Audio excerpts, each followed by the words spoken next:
ভগ্নাংশ কাকে বলে? কোন বস্তু বা পরিমাপের অংশ নির্দেশ করতে যে সংখ্যা বা শ্রেণী ব্যবহৃত হয় তাকে ভগ্নাংশ বলে।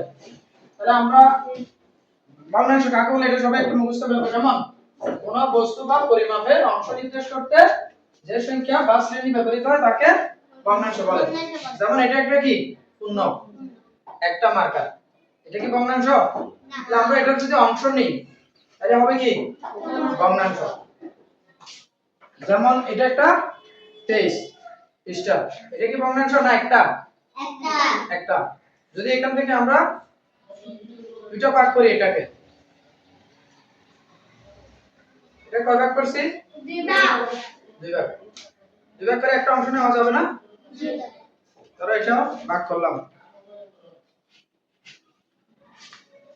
এখানে কয় ভাগ করছি? দুই ভাগ। দুই ভাগের যদি আমি একটা নিই, আমি একটা যদি ওকে দিই তাহলে আমরা লিখতে পারি কত? দুই ভাগের এক ভাগ। ঠিক আছে? তাহলে পূর্ণ একটা জিনিসকে কখনো ভগ্নাংশ বলে না। ঠিক আছে? এটাকে যখন আমরা ভাগ করব তখন এটার কি হয়? ভগ্নাংশ হয়। বুঝছো? আচ্ছা দেখ, আমরা তাহলে ভগ্নাংশ এটা শিখে নেবে সবাই। কোন বস্তু বা পরিমাপের অংশ নির্দেশ করতে যে সংখ্যা বা শ্রেণী ব্যবহৃত হয় তাকে ভগ্নাংশ বলে। আবার একটু দেখো তো, এটাকে আমরা আরো দুই ভাগ করি।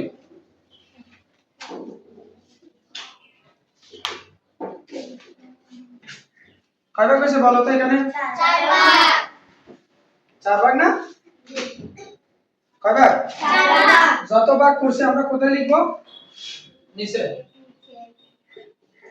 আর সরি, যত ভাগ করছি কোথায় লিখব? নিচে। তাহলে স্যার এখান থেকে যদি ওকে এক ভাগ দিই তাহলে কত হয়? 4 ভাগের 3 ভাগ। এক ভাগ দিছি কয় ভাগ? এক ভাগ। আছে কয় ভাগ? 3 ভাগ। 4 ভাগের শুধু 3 ভাগ বলা যাবে না, 4 ভাগের 3 ভাগ। তাহলে আমার হাতে আরো আছে 4 ভাগের আরো এক ভাগ দিয়ে দিলাম। তাহলে এখন কত দিলাম? 4 ভাগের 2 ভাগ। 2 ভাগ। 4 ভাগের 2 ভাগ দেওয়া মানে কি অর্ধেক চলে গেছে, তাই না? এবার দেখো আরো এক ভাগ দিয়ে দিলাম, দিয়ে দিছি, আছে কয় ভাগ? তাহলে এটা লিখবো কত? কয় ভাগ দিছি? 4 ভাগের 3 ভাগ। এবার দেখো একটু সবাই 4 ভাগ করে 4 ভাগ পুরোটা দিয়ে দিছি। একটু সবাই একটু খেয়াল করো তো, আমার হাতে আর আছে? না নাই। তাহলে আমি 4 ভাগের 4 ভাগে দিয়ে দিলাম। তাহলে 4 ভাগের 4 ভাগ সমান কত লিখতে পারি? 1। আর এগুলো কি একের ছোট হবে না বড় হবে? বড় হবে। কই তিনটা দিলে তো একটাও দিই নাই, পুরো একটা দিছি, তিনটা দিলে এগুলো সব কি একের ছোট? একের ছোট। কারণ কি এগুলো সব প্রকৃত ভগ্নাংশ। এগুলো সব কি প্রকৃত ভগ্নাংশ। তুমি একটা জিনিস খেয়াল করো, আমার হাতে 4টা ছিল, 4টা মিলে একটা ছিল প্রথমে। একটা থেকে যখন আমি 4 ভাগের এক ভাগ দিলাম, আমি তো পুরো একটা দিই নাই, এখনো পুরো পেজ দেওয়া হয়েছে না। 2 ভাগ দিলেও পুরো পেজ দেওয়া হয়নি, 3 ভাগ দিলেও 4 ভাগের পুরো পেজ দেওয়া হয়নি। যখন 4 ভাগের 4 ভাগ দিয়ে দিলাম তখন সবগুলো দেওয়া শেষ। তার মানে একের সমান কি না এটা? তাহলে এগুলো সব কি একের চেয়ে ছোট। কারণ কি একটা পেজ ছিল আমার হাতে, একটা থেকে আমি 4 ভাগের এক ভাগ দিলাম, তার মানে আমার একটা পেজ পুরো দেওয়া হয় নাই, তার মানে কি একের ছোট। 4 ভাগের আমি 2 ভাগ দিয়ে দিছি, তার মানে আমার থেকে এক পেজ পুরো দেওয়া হয়নি, তাহলে একের কি ছোট। 4 ভাগ করে 3 ভাগ দিয়েছিলাম, তারপরেও আমার হাতে একটা পেজের অংশ থেকে গেছিল, তাহলে 4 ভাগের 3 ভাগ দিলেও কি এক দেওয়া হয়নি, একের কম দেওয়া হয়েছে। যখন 4 ভাগ করে 4 ভাগ পুরোটাই দিয়ে দিছি, তার মানে আমি পুরো পেজটাই তাকে দিয়ে দিলাম, তার মানে কত? একের সমান। তাহলে এগুলো সব কি ভগ্নাংশের মধ্যে পড়ে? পরে বলবো, কেমন? তাহলে এগুলো সব একের ছোট আর এটা হচ্ছে একের সমান। বুঝছো? এগুলো কি ভগ্নাংশ। তবে আমাদের আরেক ধরনের ভগ্নাংশ আছে দশমিক ভগ্নাংশ, কেমন? আচ্ছা একটু দেখো ভগ্নাংশ প্রধানত কয় প্রকার? 3 প্রকার। ভুল বলছো, 2 প্রকার।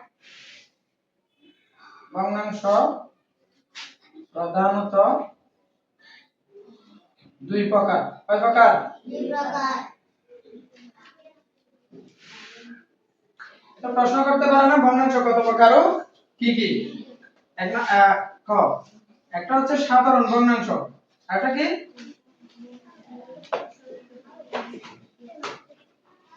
সাধারণ ভগ্নাংশ আর এটা হচ্ছে দশমিক। সবাই একটু মনোযোগ দাও। সাধারণ ভগ্নাংশের দুটো পূর্ণ সংখ্যা থাকবে, একটা থাকবে উপরে আর একটা থাকবে নিচে। উপরের এটাকে বলা হবে কি লব, নিচেরটাকে বলা হয় হর। অর্থাৎ যে ভগ্নাংশের লব ও হর পূর্ণ সংখ্যা তাকে আমরা কি বলবো সাধারণ ভগ্নাংশ। আরটা হচ্ছে কি ভগ্নাংশ দশমিক ভগ্নাংশ। দশমিক ভগ্নাংশ অবশ্যই একটা কি থাকবে দশমিক থাকবে, মনে থাকবে। তাহলে ভগ্নাংশ কয় প্রকার? প্রধানত ভগ্নাংশ দুই প্রকার, একটা হচ্ছে সাধারণ ভগ্নাংশ আর একটা হচ্ছে দশমিক ভগ্নাংশ। প্রধানত দুই প্রকার, সাধারণ ভগ্নাংশ, দশমিক ভগ্নাংশ। আমরা আজকে যেটা আলোচনা করব সেটা হচ্ছে কি সাদা আমরা পড়তেছি অধ্যায় 4, এটা কি সাধারণ ভগ্নাংশ। সাধারণ ভগ্নাংশ। তাহলে সাধারণ ভগ্নাংশ কাকে বলে এটা দরকার নাই। সাধারণ ভগ্নাংশ কাকে বলে বলো তো? যে ভগ্নাংশের লব ও হর পূর্ণ সংখ্যা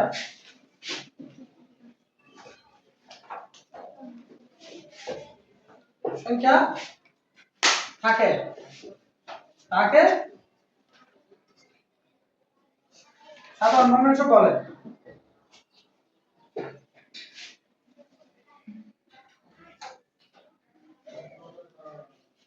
একটু দেখো সবাই, যদি সাধারণ ভগ্নাংশ হয় একটা থাকবে কি লব আর একটা থাকবে হর।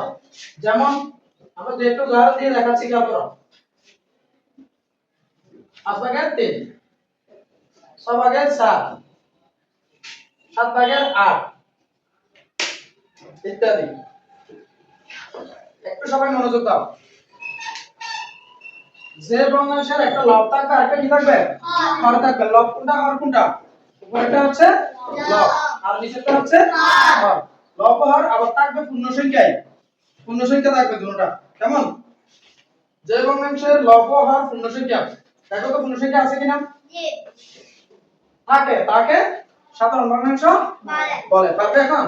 অর্থাৎ সাধারণ ভগ্নাংশ হলে অবশ্যই একটা লব থাকবে আর একটা হর থাকবে এবং এগুলো হবে পূর্ণ সংখ্যা। লব পূর্ণ সংখ্যা হবে, হর পূর্ণ সংখ্যা হবে। তাহলে যে ভগ্নাংশের লব ও হর পূর্ণ সংখ্যা থাকে তাকে সাধারণ ভগ্নাংশ বলে। যদি কয়েকটা উদাহরণ দিতে বললে এটা পারা যাবে না। 5/3, 6/4, 7/8 ইত্যাদি। এবার একটু দেখো সাধারণ ভগ্নাংশ কত প্রকার ও কি কি তা বলতে পারবে? সাধারণ ভগ্নাংশ কত প্রকার? 3 প্রকার।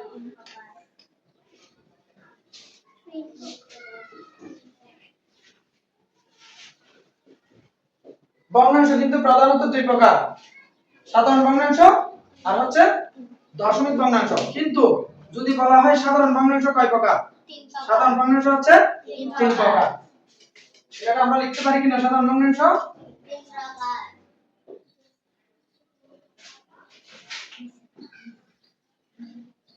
3 প্রকার। যথা ক, আচ্ছা এক দিয়ে লিখি। এক হচ্ছে প্রকৃত ভগ্নাংশ, প্রকৃত ভগ্নাংশ। আরেকটা কি অপ্রকৃত ভগ্নাংশ।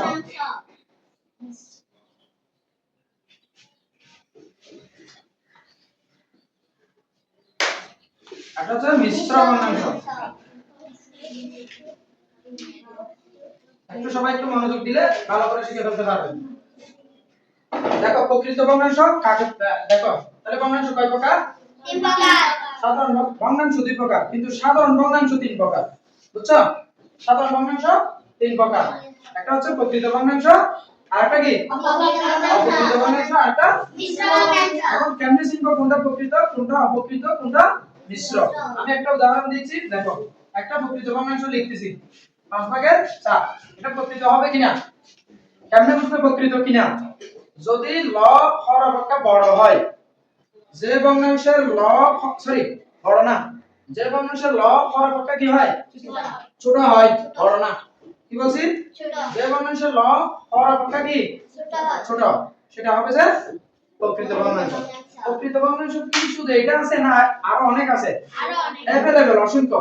যদি আমরা লিখি আমাদের শুধু একটা জিনিস লক্ষ্য রাখতে হবে, বুঝছো কিনা? মানে লব হর অপেক্ষা ছোট আছে কিনা এটা দেখতে হবে শুধু। যে কোনো ভগ্নাংশ আমরা লিখতে পারবো, লবকে ছোট রাখতে হবে, হরকে বড় রাখতে হবে। তাহলে আমি এখানে আরো একটা লিখছি, আরো একটা লিখে দেখাচ্ছি, এটা হবে। এবার দেখো অপকৃত ভগ্নাংশটা কি, এটা ঠিক উল্টা, লব বড় হবে হর ছোট হবে। তাহলে যে ভগ্নাংশের লব হর অপেক্ষা বড় সেটাকে আমরা বলবো কি অপকৃত ভগ্নাংশ। তাহলে আমরা উল্টা করে এগুলোও লিখতে পারি, অন্যগুলোও লিখতে পারি। এগুলো উল্টা করলে অপকৃত হয়ে যাচ্ছে না? আবার এগুলো ছাড়া অন্যগুলোও লিখতে পারবো না? অন্যগুলো লিখি। ধরো 5 ভাগের 8 লিখলাম, 6 ভাগের 7 লিখলাম, অথবা 3 ভাগের 8 লিখলাম। এগুলো অপকৃত হবে কিনা? এগুলো কি আর নাই না আরো আছে? অহরহ অহরহ অসংখ্য আছে। তোমার একটা বিষয় লক্ষ্য রাখতে হবে, অপকৃত হলে লব বড় হবে আর কি হবে ছোট হবে। এই বিষয়টা যদি লক্ষ্য রাখো, যে ভগ্নাংশ তুমি লব হর অপেক্ষা বড় দেখবে সেটাকে বলবে যে কি অপকৃত ভগ্নাংশ। আর যেটার মধ্যে লব হর অপেক্ষা ছোট দেখবে সেটাকে বলবে কি প্রকৃত ভগ্নাংশ। এবার আসো মিশ্র ভগ্নাংশটা কি?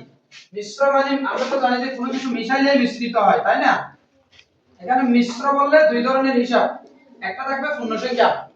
পূর্ণ সংখ্যা শুধু দুই আছে? অসংখ্য পূর্ণ সংখ্যা আছে, এক থেকে শুরু করে, কেমন?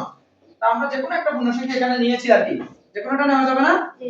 এটার সাথে আর যে কোনো একটা প্রকৃত ভগ্নাংশ লাগবে। প্রকৃত ভগ্নাংশ আমরা চাইলে এগুলোও নিতে পারি, অথবা আমাদের নিজেদের থেকে আমরা লিখতে পারি। ধরো 2 একটা প্রকৃত ভগ্নাংশ নিলাম, 3 ভাগের 1 নিচ্ছি সাপোজ, ঠিক আছে? পূর্ণ এটাকে বলা হয় পূর্ণাংশ, আর এটাকে বলা হয় কি পূর্ণ সংখ্যা, আর এটাকে বলা হয় কি প্রকৃত ভগ্নাংশ। তাহলে এখানে দুইটা হিসাব একটু খেয়াল করো, একটা পূর্ণ সংখ্যা আর একটা কি প্রকৃত ভগ্নাংশ।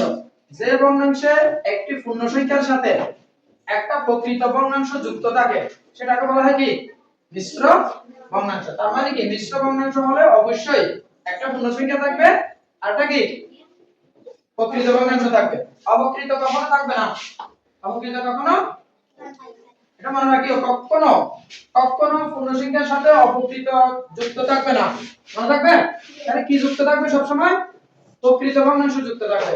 একটা পূর্ণ সংখ্যার সাথে সব সময় প্রকৃত ভগ্নাংশ কি থাকবে যুক্ত থাকবে, তাকে কি বলা হয় মিশ্র ভগ্নাংশ। তাহলে আমরা এই মিশ্র ভগ্নাংশ চিনছি কি না?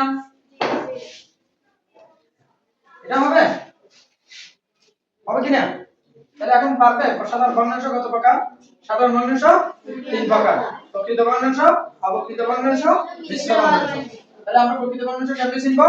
লব হর অপেক্ষা যদি ছোট হয় সেটাকে আমরা বলবো কি প্রকৃত ভগ্নাংশ, আর যদি লব হর অপেক্ষা বড় হয় সেটাকে বলবো অপকৃত ভগ্নাংশ। আর একটা পূর্ণ সংখ্যা এবং একটা প্রকৃত ভগ্নাংশ যদি যুক্ত থাকে তাকে আমরা কি বলবো মিশ্র ভগ্নাংশ। বুঝছো এখন তোমরা ভগ্নাংশ চিনবে?